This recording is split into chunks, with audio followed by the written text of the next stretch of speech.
Salam dostlar, bu gün sizinlə yumurta qoxusu gəlməyən beze reseptini bölüşürəm. Əvvəlcə ayrı bir qabda qaynar su götürüb, 2 ədəd yumurta olan qabı da üzərinə qoyub mikserlə qarışdırıram. 1 çimdik duz, 1 ədəd vanil və şəkər tozunu da hissə-hissə əlavə edirəm.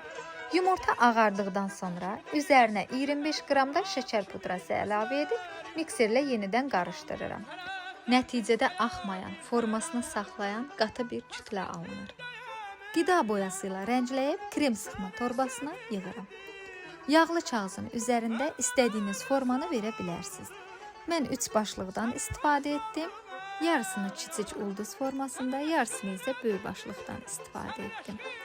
Və əvvəlcədən isitdiyim 50-60 dərəcəli sobada 3-4 saat ərzində bişirirəm və bu da nəticə çox gözəl alındı. Tortların bəzədilməsində çox istifadə olunur və çayla da içərkən çox dadlı olur.